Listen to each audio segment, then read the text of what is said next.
پیری مریدی کیا چیز ہے؟ مرید ہونا ضروری ہوتا ہے؟ شیخ اور بیت ہونا، پیری مریدی ایک ہی چیز ہے کیا؟ دیکھو اس میں بھی دو انتہائیں ہیں. ایک طرف پیر و مرشد کا یہ تصور ہے کہ پیر صاحب جو ہوتے ہیں وہ آپ کو قیامت کے دن بخشوا دیں گے، اور پیر صاحب جیسے جاہلوں میں ہے وہ پھونک لگائیں گے تو آپ کا بیڑا پار ہو جائے گا.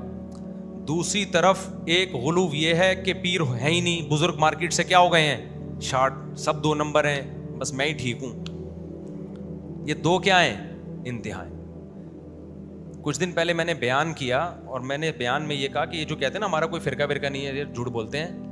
نبی صلی اللہ علیہ وسلم نے فرمایا، بیان نہیں انٹرویو میں نے یہ الفاظ کہے، وہ انٹرویو شائع بھی ہوا ہے کہ 73 فرقے ہوں گے، 72 جہنمی، ایک کیا ہے؟ جنتی. تو وہ ایک جنتی کون سا ہے؟ اس کی علامت یہ صحابہ تابعین تبع تابعین سے جو تواتر سے چلا ہوا آ رہا ہے. اس پہ کسی نے کمنٹس کیے ہوئے تھے کہ اچھا اس کا مطلب اگر صدیوں سے ایک غلطی چلی آ رہی ہے تو اس کو فالو کرو. آپ صدیوں سے ایک غلط چیز چلی آ رہی ہے تو اس کو کیا کرو؟ فالو. میرے بھائی اسلام میں صدیوں سے ایک چیز غلط چلی آ نہیں سکتی ہے، اگر آ رہی ہے تو وہ غلط نہیں ہو سکتی ہے. یہی ہم سمجھانا چاہ رہے ہیں. جو ایک فرقہ جنتی ہے وہ صدیوں سے کنٹینیو چلے گا.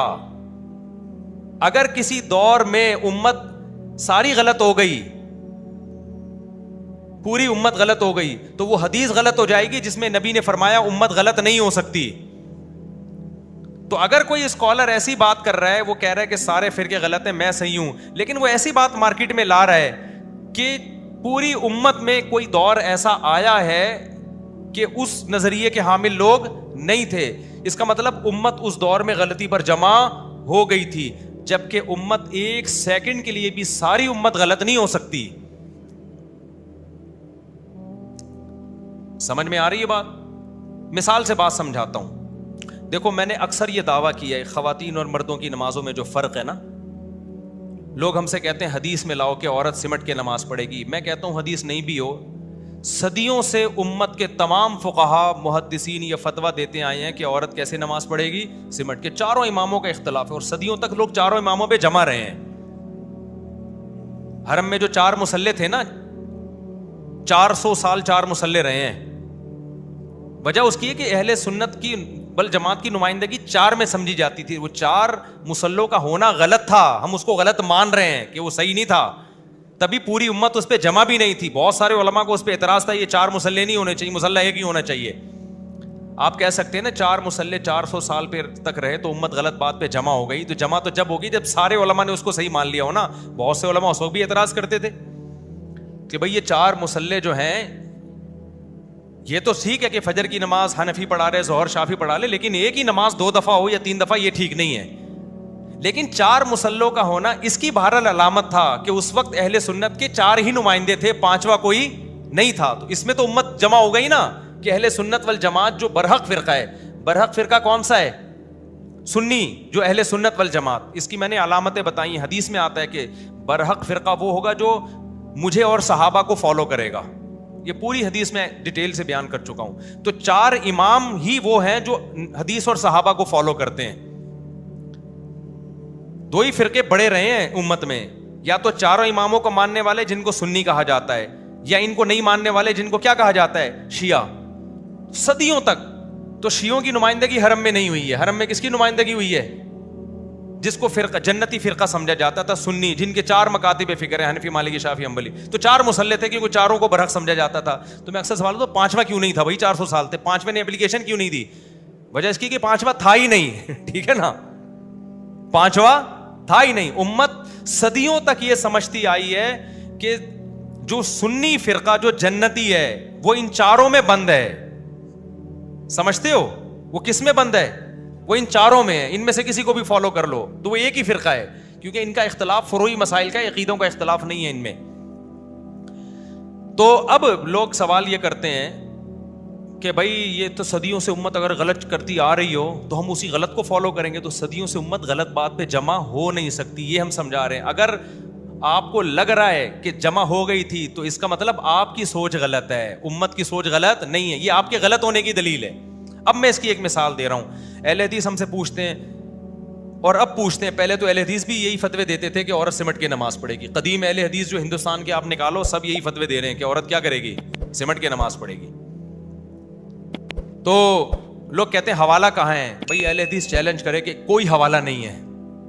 مفتی صاحب جھوٹ بول رہے ہیں, میں پھر حوالہ بھی پیش کر دوں گا, ٹھیک ہے نا, آپ کی کریں تو صحیح چیلنج, کیونکہ میں کتابیں تھوڑی یہاں لے کے بیٹھتا ہوں, لیکن پرانے اہل حدیثوں کا فتویٰ ملے گا آپ کو کہ عورت کیا کرے گی, سمٹ کے. ہاں کوئی پھر اہل حدیث اس کو اہل حدیث ماننے سے انکار کر دے, پھر ہم سوال کریں گے کہ اس کا مطلب پہلے دور میں اہل حدیث نہیں تھے, اب بالکل کب پیدا ہوئے ہیں, پھر تو اور بڑا اشکال ہو جائے گا. اور ہندوستان میں تو 150-200 سال سے پرانی اہل حدیثوں کی تاریخ ہے ہی نہیں. اچھا خیر, اب ہم جواب میں کہتے ہیں کہ بھائی عورت سمٹ کے نماز پڑھے گی, اس پر صدیوں تک امت جمع رہی ہے. جتنے بھی فتوے کی کتابیں آپ اٹھا کے دیکھیں, مفتیان کرام پرانے صدیوں تک سب کا, چاروں اماموں کا بھی یہی فتویٰ, ان کے شاگردوں کا بھی. تو یہ خود ایک بہت بڑی دلیل ہے, اس کے بعد ہمیں الگ سے دلیل کی ضرورت نہیں ہے. تو فوراً وہ جواب میں کیا کہتے ہیں بعض اہل حدیث حضرات کہ اجماع کیسے, ہم تو نہیں مانتے اس کو, ہم تو نہیں مانتے.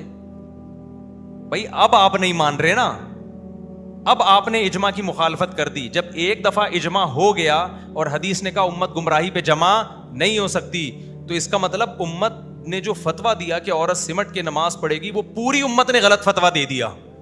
تو امت گمراہی پہ جمع ہو گئی کہ نہیں ہو گئی؟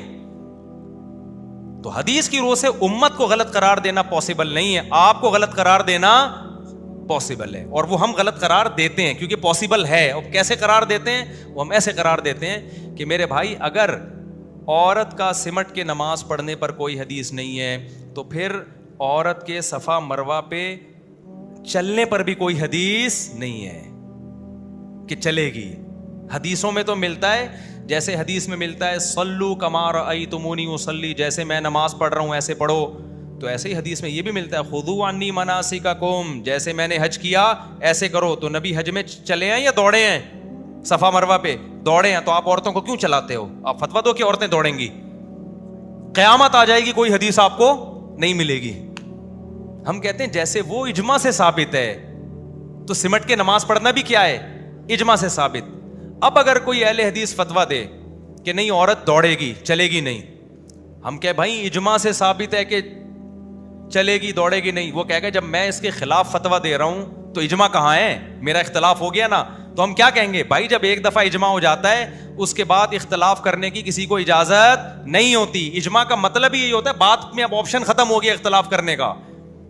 تو پرانے اجماع کو دلیل کے طور پہ پیش کیا جائے گا بعد والے مفتی کے لیے جو اختلاف کر رہا ہے اس مسئلے سے.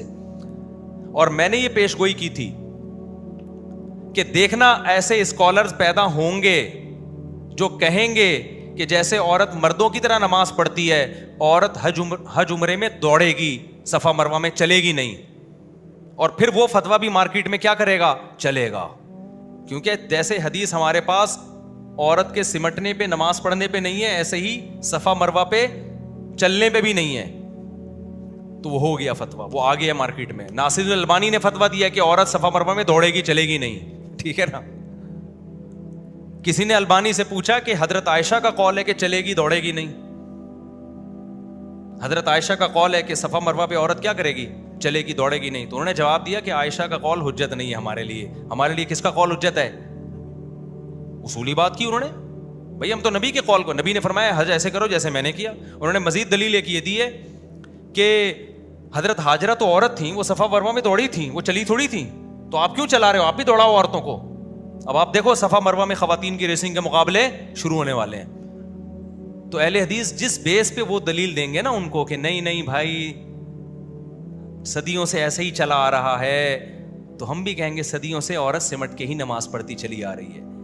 پھر اگر اہل حدیث پیش کریں گے سعودیہ میں عورتیں جو ہے وہ مردوں کی طرح نماز پڑھتی ہیں, اور ہندوستان پاکستان میں عورتیں سمٹ کے نماز پڑھتی ہیں, تو سعودیہ زیادہ اسلام کے قریب ہے یا انڈیا پاکستان؟ تو ہم اس کو جواب میں کہیں گے کہ پرانا سعودیہ اسلام کے زیادہ قریب تھا, یہ والا سعودیہ اسلام کے زیادہ قریب ہے. پرانا سعودیہ اٹھا کے دیکھو تو ساری عورتیں مردوں سمٹ کے نماز پڑھتی تھی, ایک بھی مردوں کی طرح نہیں پڑھتی تھی نماز. یہ تو اب شروع کیا سلفیوں نے وہاں پہ عورتوں کو مردوں کی طرح نماز پڑھانا.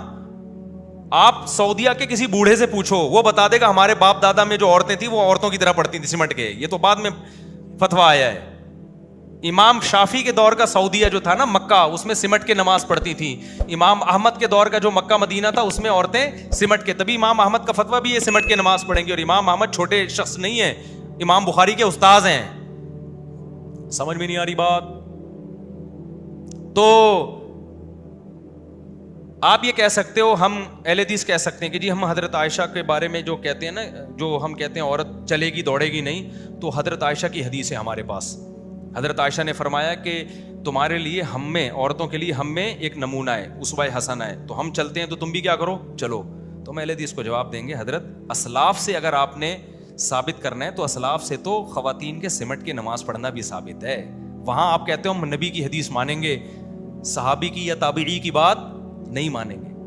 اور دوسری بات یہ, حضرت عائشہ کا یہ قول صحیح سند سے ثابت بھی نہیں ہے. تبھی البانی نے لکھا ہے کہ یہ صحیح سند, انہوں نے تو لکھا اگر بالفرض صحیح سند سے ثابت بھی ہو جائے تو ہمارے لیے نبی کا قول حجت ہے, عائشہ کا قول حجت نہیں ہے. اب آپ بتاؤ البانی کو آپ کس بات پہ جواب دو گے؟ یہی جواب دو گے, حضرت آپ نئے نئے مسائل امت میں لے کر آ رہے ہو, ساری دنیا کی ساری عورتیں ہمیشہ سے چلتی آئی ہیں, دوڑتی نہیں آئی ہیں. اب قرآن و حدیث میں کوئی دلیل نہیں ملے, کسی صحابی کا کوئی قول نہ ملے, یہ ساری امت کی عورتوں کا چلنا خود اس کی علامت ہے کہ یہی برحق ہے, امت گمراہی پہ جمع نہیں ہو سکتی. تو یہ جو چاروں اماموں کا مذہب ہے نا, یہ 2-4 دن نہیں, صدیوں چلا ہے. 20 رکعت تراویح پوری امت صدیوں پڑھتی رہی ہے. صدیوں تک امت میں ایک ایسا وقت آیا کہ پوری دنیا میں کسی مسجد میں 8 رکعتیں نہیں ہوئی ہیں, صدیوں تک. اچانک 8 رکعتوں والی حدیث آ گئی, تو یہ 8 رکعتوں والی امام مالک کو کیوں سمجھ میں نہیں آئی بھائی, امام ابو حنیفہ کو کیوں سمجھ میں نہیں آئی, امام شافی کو کیوں سمجھ میں نہیں آئی, امام احمد بن حنبل جو امام بخاری کے استاذ ہیں, ان کو تو بخاری کی حدیثیں آپ سے زیادہ آتی تھیں, ان کو کیوں سمجھ میں نہیں آئی؟ ان سب نے بخاری کی 8 رکعتوں والی حدیث کو تراویح کی نماز پہ فٹ کیا ہی نہیں ہے. وہ آپ فٹ کر رہے ہو, آپ غلطی کر رہے ہو. جو تہجد کی نماز ہے 8 رکعت والی, اس کو آپ زبردستی کس پہ فٹ کر رہے ہو, تراویح پہ فٹ کر رہے ہو, اور پھر گولڈن سند بھی کہہ رہے ہو اس کو. کمال کی بات ہے یار. تو اس میں بہت سارے مسائل ہیں, تو امت گمراہی پہ جمع نہیں ہو سکتی. 1 سیکنڈ کے لیے بھی ایسا وقت نہیں آ سکتا کہ ساری امت ایک غلط مسئلے پہ جمع ہو جائے, سمجھتے ہو؟ اور امت سے مراد اہل سنت والجماعت ہیں, شیعہ اس میں داخل نہیں ہے. کیونکہ ہم بات کر رہے ہیں فرقہ ناجیہ کی, جو 73 میں ایک فرقہ ہوگا, وہ فرقہ ہے جس کو نبی نے فرمایا جو مجھے اور صحابہ کو مانے. شیعہ حضرات زبان سے اعتراف کرتے ہیں کہ ہم نہیں مانتے سوائے اہل بیت کے. اب ان کا جو مذہب ہے وہ جانے, وہ اپنے مسلک پہ. میں تو بار بار کہتا ہوں اپنے مسلک کو چھوڑو نہیں, دوسرے کو چھیڑو نہیں آپ. لیکن آپ کو اپنا کانسیپٹ تو کلیئر کرنے کی ضرورت ہے یا نہیں ہے؟ اب جب آپ سنی ہو تو پھر آپ کو چاروں مکاتب فکر میں سے کسی کو فالو کرنا پڑے گا. ایسا فتویٰ جو چاروں سے باہر ہو تو وہ پھر اجماع امتی سے آؤٹ ہو جاؤ گے آپ, کیونکہ امت صدیوں تک انہی پہ جمع رہی ہے. سمجھتے ہو کہ نہیں سمجھتے؟ تو امت سے آؤٹ ہو گئے تو پھر قرآن و حدیث کی وہ تشریح, پھر وہ غامدی صاحب کی تشریح کہلائے گی. بھائی وہ غامدی صاحب مارکیٹ میں نئی نئی چیزیں لاتے رہتے ہیں, ایکچولی قرآن کا یہ مطلب. وہ بھائی جان بس کرو یار, ہمیں وہ تشریح بتاؤ جو امت نے جس کو مانا ہے. غامدی صاحب فوراً جواب میں کہہ دیتے ہیں کہ میں کسی کا وہ نہیں, میں ایکچولی میں تو قرآن و حدیث کو مانوں گا. اچھا, پھر وہ ایک آنکھ سے, ایسے جتنے اسکالرز ہیں یہ ایک آنکھ سے ریسرچ کرتے ہیں, دوسری آنکھ بند کر لیتے ہیں. وہ تمام آیات اور احادیث جو ان کے خلاف جا رہی ہوتی ہیں وہ بالکل بند. میں نے بہت دفعہ دیکھا ہے. اور جو ان کے فیور میں جا رہی ہوتی ہے وہاں آنکھ کیا ہوتی ہے, کھلی. وہ تمام روایات جو ان کے, اب جیسے حضرت عائشہ کی شادی 9 سال میں, بخاری کی حدیث ہے. جناب پروفیسر غامدی صاحب نے اتنا بات کو گھمایا ہے, تاریخی روایات اور یہ ایکچولی یوں کرا کے. ارے بھائی آپ جتنی باتیں کر رہے ہیں وہ ایک لاجک, آپ کی عقلی لاجک ہے, وہ بخاری کی اس حدیث کا مقابلہ نہیں کر سکتی. اس کو آپ لفٹ ہی نہیں کرا رہے. اور وجہ کیا ہے؟ جناب غامدی صاحب نے فرض کر لیا ہے کہ 9 سال کی بالغ لڑکی سے شادی یہ بہت بڑا جرم ہے. ہم غیر مسلموں کو مطمئن کرنے کے لیے کیا کر رہے ہیں کہ پاسبل ہی نہیں ہے. لہذا غامدی صاحب نے دعویٰ کیا کہ 16 سال یا 17 سال عمر تھی. حالانکہ غیر مسلم اس پہ بھی خوش نہیں ہوگا, وہ کہے گا 50 سال کے مرد کی شادی 16 سال کی لڑکی سے ہو, وہ بھی کیا ہے, وہ اس پہ کون سا وہ مطمئن ہو جائے گا. تو بہتر ہے کہ ان کو اعتراض کرنے دیں آپ, ٹھیک ہے نا. اور اس زمانے میں یہ کلچر عام تھا, تبھی عربوں نے, مشرکین مکہ نے نبی کی حضرت زینب سے شادی پر اعتراض کیا کہ منہ بولے بیٹے کی بیوی سے شادی کر رہے ہیں, اور بہت سارے اعتراضات کیے. حضرت عائشہ سے شادی پر انہوں نے بھی کوئی اشکال نہیں کیا, اس لیے کہ وہ کلچر کا حصہ تھا, یہ کلچر میں ہوتا تھا ایسے. سمجھتے ہو کہ نہیں سمجھتے ہو؟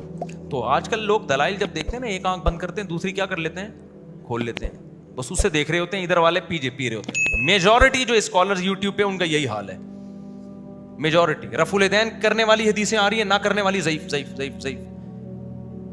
اور دوسری طرف بھی غلو ہوتا ہے, بعض ہمارے والے بھی غالی ہیں. مجھے یاد ہے ایک مناظرہ میں نے یوٹیوب پہ دیکھا, ہمارا مناظر تھا, اس نے اہل حدیث کو دلیل دی اور ایک اچھے بلے ثقہ راوی کو ضعیف قرار دے دیا. میں نے کہا یہ زیادتی کر رہا ہے بھائی, ٹھیک ہے نا. عوام تو خوش ہو جائے گی, عوام کہے گی دیکھو اس ضعیف کے حوالے دے دیے, حوالے دے دیے, حالانکہ وہ حوالے تو دیے ہیں لیکن اس کے باوجود وہ راوی محدثین اس کو ضعیف نہیں مانتے. محدثین کہتے ہیں جنہوں نے اس کو ضعیف کہا ہے انہوں نے زیادتی کی ہے.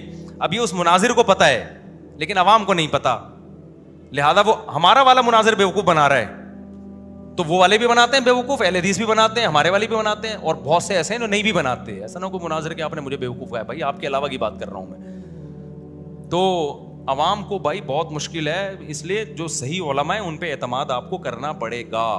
ہم یہ نہیں کہہ رہے اندھی تقلید شروع کر دو, کرنی آپ نے تقلید ہی ہے. اندھی تقلید یہ ہوتی ہے کہ جو جس کو منہ اٹھا کے فالو کرنا شروع کر دیا, اور تقلید علی وجہ البصیرہ یہ ہوتی ہے کہ پہلے بندے کے بیان سنو, دیکھو اس میں دلائل کا عنصر کتنا ہے, اس کی باتوں میں تضاد تو نہیں ہے, ٹکراؤ تو نہیں ہے, اس کا خود کیسا عمل ہے, اس کے بعد جا کے اس کو آپ نے فالو کرنا ہے.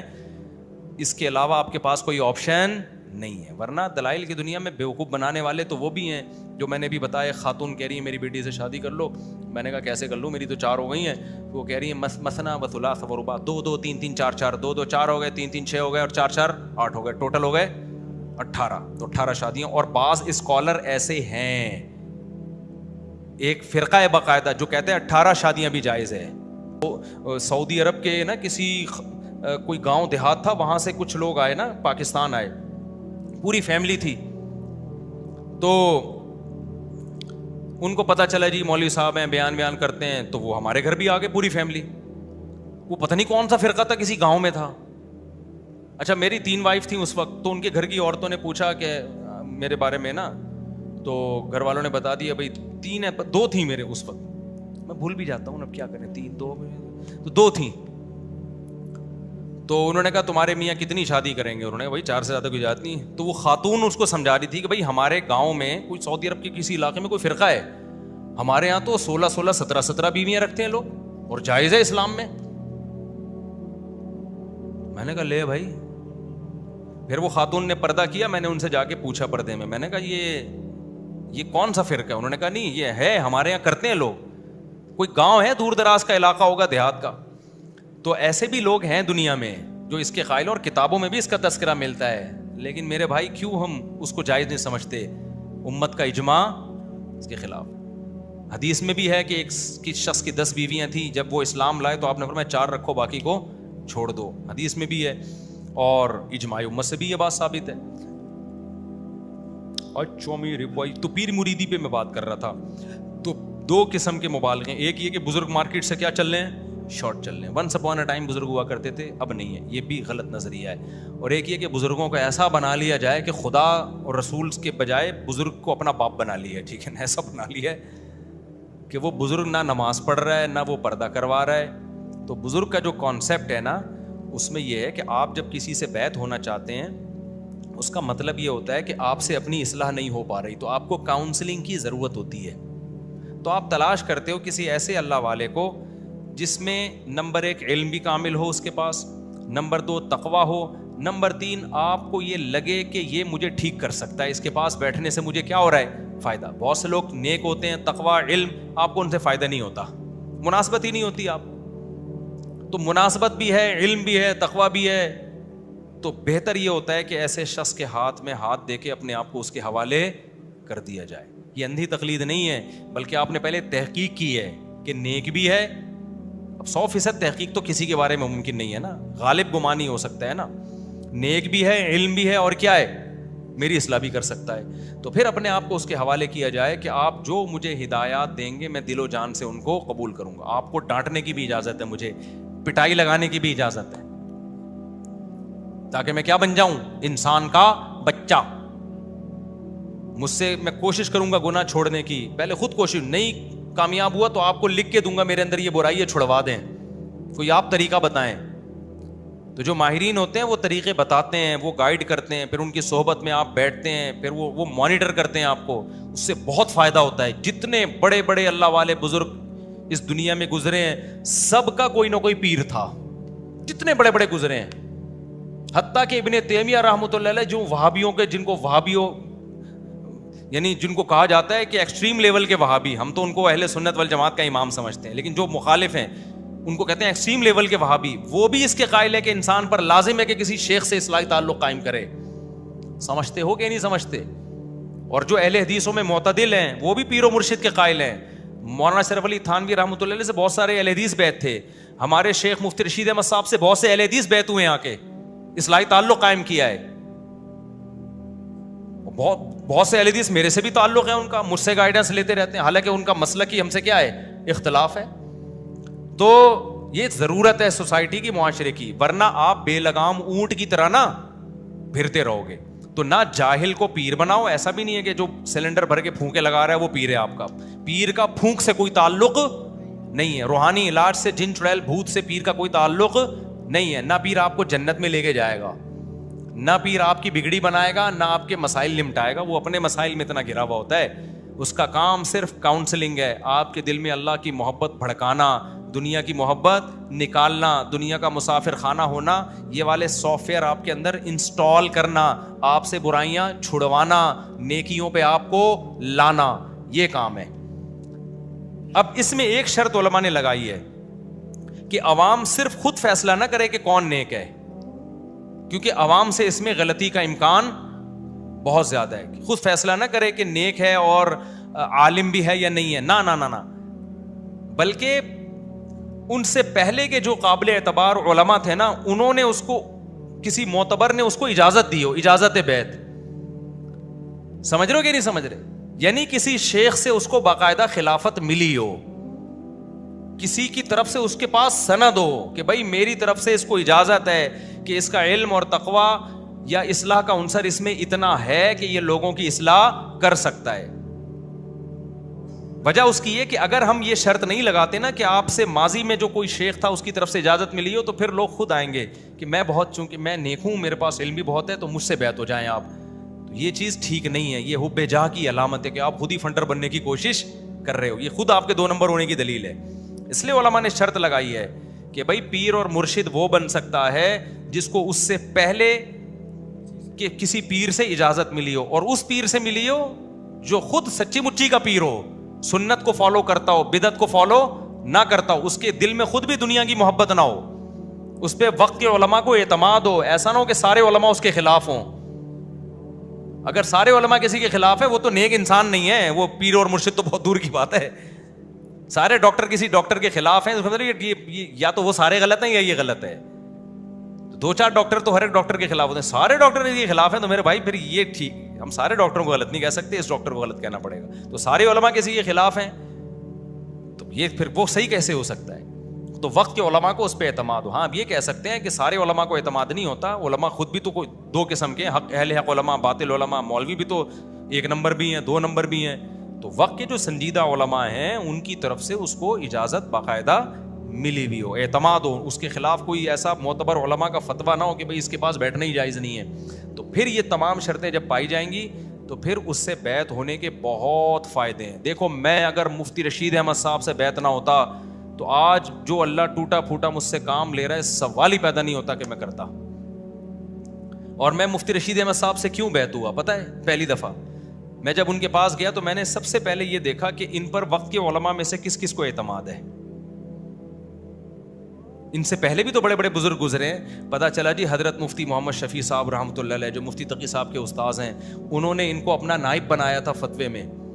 اچھا اصلاح میں اور اللہ میں کون کس کے شیخ ہیں؟ پتہ چلا حضرت مولانا عبد الغنی پھول پوری رحمۃ اللہ علیہ ان کو خلافت دی ہے, اور فلاں بزرگ نے. جب ہمیں یہ اعتماد ہوا ہے تو پھر ہم ان کے پاس گئے ہیں. اگر میں مفتی رشید احمد صاحب کے پاس جاتا اور وہ مجھے کہتے کہ میں ہی دنیا میں بزرگ آیا ہوں, باقی مفتی شفیع صاحب بھی غلط تھے, تقی عثمانی صاحب دامت برکاتہم بھی غلط, اور فلانے بھی غلط, اور فلانے بھی غلط, میں کہتا آپ کیا ہیں پھر؟